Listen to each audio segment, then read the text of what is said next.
Magandang hapon sa inyo lahat.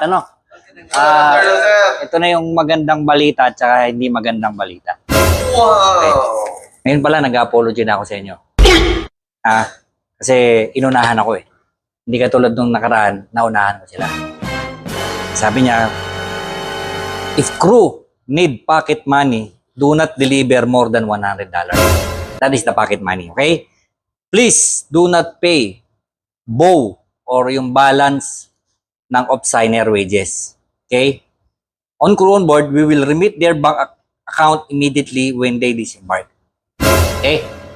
Yan Please be informed accordingly and confirm embarkation and disembarkation. Another bad news, the off-signer will be second officer, ang inyong lingkod, third officer, Musni, second engineer, AB Mayol, OS Denoyo, Euler Argiles, Peter, and Euler Layos, and catering boy Mungado and Jude. So you are not included on this one. Oh no! Okay, dito muna tayo yung sundot ko sa yung sundot ko sa traveling allowance. Okay? Kasi baka sabihin nyo, hindi ako nagpa-follow up eh. Okay. Hello sir, good day. Just to receive your email regarding the off-signer. I have a questions only, sir, regarding the traveling allowance. One, is traveling allowance is deductible to their bow? Or yung balance wages ninyo? Are they allowed to make cash advance regardless the traveling allowance?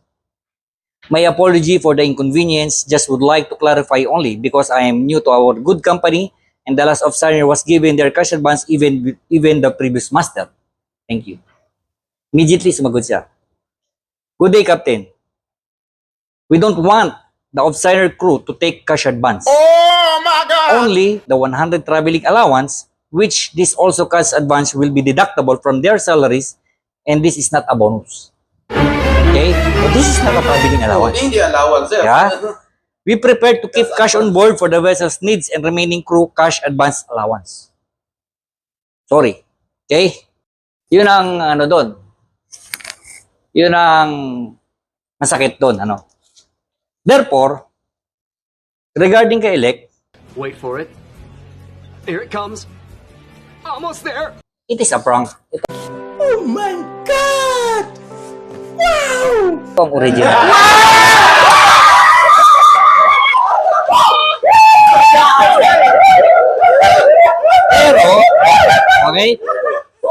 Pero, yung $100 na traveling allowance, it is not a prank. Totoo yun.